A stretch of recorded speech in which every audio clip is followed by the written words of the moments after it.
नमस्कार। India debate में आप सबका स्वागत है। मैं हूं आशुतोष पाठक। दोस्तों, जब समय आपका खराब चलना शुरू हो जाए तो परिस्थितियां स्वयं बदलने लगती हैं और वो कहते हैं ना, जब दिन खराब हुआ तो हालात भी खराब होने लगते हैं। वही कुछ हो रहा है अरविंद केजरीवाल के साथ। अरविंद केजरीवाल न सिर्फ दिल्ली की सत्ता अब गंवा चुके हैं, बल्कि अभी जो ताजा खबर आ रही है अब उसको ढकने के लिए, उसको छुपाने के लिए बहुत सारी कोशिशें हो रही हैं, लेकिन उससे बातें छुप नहीं सकेंगी, आप उसको ढक नहीं पाएंगे।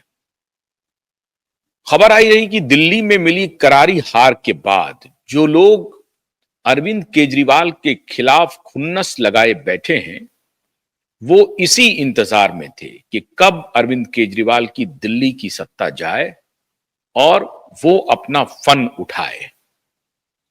फन उठाने से तात्पर्य आप समझ रहे हैं, ये सांप का फन, कि उन्होंने अपना फन उठा लिया और जैसे ही उनको अब मौका मिल रहा है, अरविंद केजरीवाल को वो काटने के लिए दौड़ रहा है। आपको याद होगा कि प्रधानमंत्री ने उस दिन भाषण में कहा, जीत के भाषण में कहा कि हम अरविंद केजरीवाल के सीएजी का जो रिपोर्ट है वो पहले विधानसभा के पहले सत्र में ही, और हो सके तो पहले ही दिन, धन्यवाद ज्ञापन के बाद हो सके तो पहले ही दिन सीएजी रिपोर्ट को विधानसभा के पटल पर लाएंगे। ये प्रधानमंत्री की गारंटी है, नरेंद्र मोदी जी की गारंटी है। और बीजेपी वाले कहते हैं कि मोदी की गारंटी मतलब गारंटी पूरा होने की गारंटी।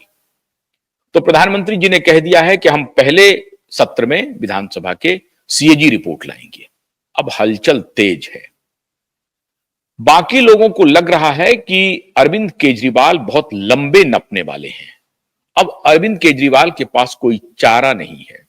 अरविंद केजरीवाल ने वो कृत्य किए हैं जो अक्षम्य हैं, और जो लोग अभी मन मार कर बैठे हुए थे, इंतजार कर रहे थे अरविंद केजरीवाल के कमजोर होने का, वो यकायक अब अपना बदला लेना शुरू करेंगे।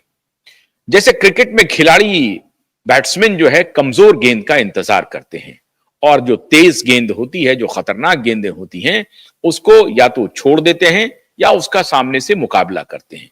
डट के सिर्फ खड़े रहते हैं, विकेट बचाते हैं। जैसे ही लूज गेंद मिलता है वो छक्का चौका का अटेम्प्ट शुरू कर देते हैं। वही अटेम्प्ट शुरू हो गया है। आपको याद होगा कि जब स्वाति मालीवाल प्रकरण हुआ था और स्वाति मालीवाल को पीटा गया था अरविंद केजरीवाल के घर पे, मुख्यमंत्री निवास के ऊपर, और उनके पीटने वाले में और कोई नहीं, उनके सबसे क्लोजेस्ट पीए वैभव कुमार थे, उन्होंने पिटाई की थी। तो पिटाई के बाद पुलिस उनको ढूंढती रही इधर उधर, लेकिन वैभव कुमार भागते रहे, फरार होते रहे। बाद में वैभव कुमार ने सरेंडर कर दिया, लेकिन सरेंडर करने के पहले वैभव कुमार जहां जहां भागते थे उसमें से एक ठिकाना पंजाब भी हुआ करता था। और जब यह मामला थोड़ा शांत हो गया, अदालत में केस चला गया, उनको पुलिस ने गिरफ्तार भी किया, गए, उनको बेल भी मिल गया, ये सारी प्रकरण जब हुआ, उसके बाद वैभव कुमार को पंजाब भेज दिया गया। मुख्यमंत्री ने वैभव कुमार को, अपने सबसे क्लोजेस्ट को, पंजाब भेजा। उसके पहले भी थोड़ा चले जाइए। इतिहास बहुत क्रूर होता है और इतिहास अपनी घटनाओं को याद रखता है, और जब इतिहास अपनी घटनाओं को याद रखता है और उसके बाद जो याद रखने वाले लोग होते हैं वो भविष्य में उन घटनाओं का बदला लेने की कोशिश भी करते हैं। पंजाब की जीत के बाद उस वक्त तो कोई मन में जरूर इच्छा थी कि अरविंद केजरीवाल मुख्यमंत्री बन जाएं। जहां तक भी बात हुई थी कि अरविंद केजरीवाल की पत्नी को मुख्यमंत्री का चेहरा पेश किया जाए, बनाया जाए, लेकिन ये सारी बातें हो नहीं पाई। वहां पर सरदारों ने विरोध कर दिया और इनको लगा कि अगर हम मान और उनके समर्थकों की बात नहीं मानेंगे तो हमारी पार्टी टूट सकती है।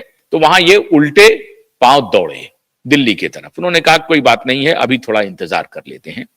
तो अरविंद केजरीवाल भी इंतजार कर रहे थे वक्त का, और भगवंत मान भी इंतजार कर रहे थे वक्त में। वक्त का। आपको याद होगा कि उस वक्त जब चुनाव जीते, जीतने के बाद अरविंद केजरीवाल, उनकी पत्नी तो नहीं ही मुख्यमंत्री बनी, फिर बीच में एक नाम आ गया था राघव चड्ढा जी का। ये असल में पावर ब्रोकर है। राघव चड्ढा जो हैं, ये पावर ब्रोकर हैं, चार्टर्ड अकाउंटेंट है पेशे से, और ये एक पावर ब्रोकर की भूमिका में बड़ा ही सभ्य शालीन तरीके से बोलना और लोगों को कन्विंस करना, स्पोक्स पर्सन रहे बहुत दिनों तक, लंबे समय तक आम आदमी पार्टी के चीफ स्पोक्स पर्सन के रूप में। फिर यकायक ये राज्यसभा चले गए। फिर इनकी शादी हो गई परिणीति चोपड़ा से। पता नहीं प्रेम कहां पनपा, कहां देखा, क्या देखा, जो भी है, लेकिन प्रेम पनपा परिणीति चोपड़ा जी से और फिर इनकी शादी हो गई परिणीति चोपड़ा से। उस वक्त शादी के पहले की बात है, राघव चड्ढा का नाम बड़ी तेजी से फ्लोट किया गया कि पंजाब के मुख्यमंत्री हो सकते हैं, क्योंकि बहुत ही क्लोज हैं। एक ऐसी अफवाह भी थी, वो अफवाह बहुत गलत थी, मैं उसकी ये नहीं करता हूं। अफवाह में बहुत सारी बातें हो रही थी कि अरविंद केजरीवाल कोई रिश्ता बनाना चाहते हैं या कुछ करना चाहते हैं राघव चड्ढा जी के साथ। अब उसमें कोई सत्यता नहीं है, मैं उसका जिक्र यहां पर करना नहीं चाहूंगा, वो करना अनुचित होगा। लेकिन राघव चड्ढा के नाम की चर्चा बड़ी तेजी से होने लगी थी कि पंजाब के मुख्यमंत्री बनाए जा सकते हैं। बने नहीं, वहां सरदारों ने विरोध कर दिया, और विरोध करने के बाद ये कोई स्वाभाविक चॉइस नहीं था भगवंत मान। विरोध के बाद भगवंत मान ने ये कुर्सी हथियाई, कुर्सी अरविंद केजरीवाल और उनके शागिर्दों से छीनी। और इस मामले में भगवंत मान बड़े शातिर निकले, बहुत ही चतुर निकले। अरविंद केजरीवाल का जितना प्रयोग कर सकते हैं उन्होंने किया, और पंजाब के मुख्यमंत्री की कुर्सी अरविंद केजरीवाल भगवंत मान ने हथिया ली। राघव चड्ढा से भी दो दो हुआ, दो दो हाथ किया उन्होंने, खेद किया राघव चड्ढा को, राघव चड्ढा को वापस भेजा, उनकी चलने नहीं दी। हालांकि फिर भी राघव चड्ढा वहां पर नियंत्रित करने की कोशिश करते रहे, और फाइनेंशियल मामलों को, तो ब्यूरोक्रेसी को, फाइनेंस को, इन सबको नियंत्रित करने के लिए ही राघव चड्ढा को भेजा गया था। लेकिन भगवंत मान ने धीरे धीरे धीरे धीरे धीरे धीरे राघव चड्ढा के पर कतर दिए, और पर कतरने के बाद राघव चड्ढा के फिर दोबारा हिम्मत नहीं हुई पंजाब में उस तरह से एक्टिव होने की। हालांकि वो कहते हैं ना, सुषुप्त रूप से, मतलब अंदर अंदर शुतुरमुर्ग की तरह वो थोड़े बहुत एक्टिव थे। लेकिन इस बीच में तो कुछ और ही लत लग गई, प्रेम का बुखार चढ़ा, फिर शादी हुई, शादी के बाद हनीमून, फिर घूमना फिरना, फिर बीच में खबर आई कि राघव चड्ढा जी बीमार हो गए हैं, उनको अपनी आंख का ऑपरेशन कराना है, तो दांत का ऑपरेशन कराना है। और उस दौरान वो लंदन में थे जब अरविंद केजरीवाल को जेल ले जाया जा रहा था। बड़ी चर्चा हुई कि भाई इतने बड़े दोस्त राघव चड्ढा जैसा दोस्त को तो अभी होना चाहिए, जिनको की बहुत बड़ा रिवार्ड मिला, उनको राज्यसभा का टिकट मिला, राज्यसभा एमपी बनाए गए, पंजाब के मुख्यमंत्री बनाए जाने वाले थे। इतना क्लोज होने के बाद भी जिस दिन अरविंद केजरीवाल को पुलिस पकड़ के ले जा रही थी, राघव चड्ढा उन्हें सांत्वना देने के लिए दिल्ली में नहीं थे। बड़ी चर्चा हुई कि क्या राघव चड्ढा के खिलाफ कोई बड़ा संगीन मामला प्रकाश में आया है। यह भी पावर गैलरी में बड़ी तेजी से फैली कि भारतीय जनता पार्टी के पास राघव चड्ढा का कुछ ऐसा चीज हाथ लग गया है जिसके बिना पर वो आम आदमी पार्टी को ब्लैकमेल कर